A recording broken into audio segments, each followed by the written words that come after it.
اخي وصديقي العزيز كابتن محمد جاد المدير الفني لنادي السلام بمدينه اسنا على الهواء مباشره الان.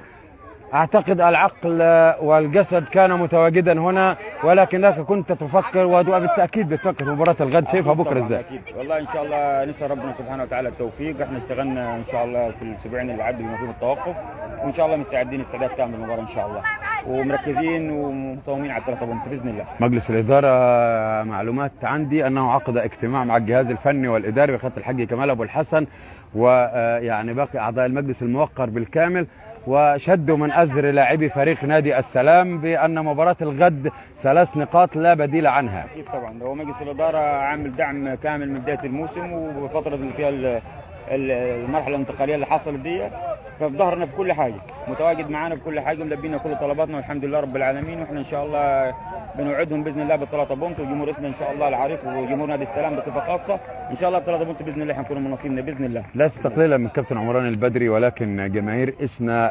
الابتسامة والسعادة كده مع الكابتن محمد جاد، يعني الله يقول لك وش الخير كده، وصبرت ونلت في النهايه كابتن محمد جاد. والله الحمد لله رب العالمين، ده توفيق ربنا سبحانه وتعالى. احنا بنكمل المسيره بدل الكابتن بكان والكابتن عمران، وكلنا واحد، احنا سلسله من في النادي، كلنا ابناء النادي بنكمل المسيره، اي واحد بيسد مكاننا دور بنأديه وربنا يسلمنا التوفيق ان شاء الله. نجم كبير كابتن محمد جاد المدير الفني لنادي السلام بمدينه اسنا، يعني ان شاء الله بنتمناها مباراه تليق باسم الفريقين الكبيرين، فريق نادي السلام بمدينه اسنا وفريق نادي المدينه المنوره.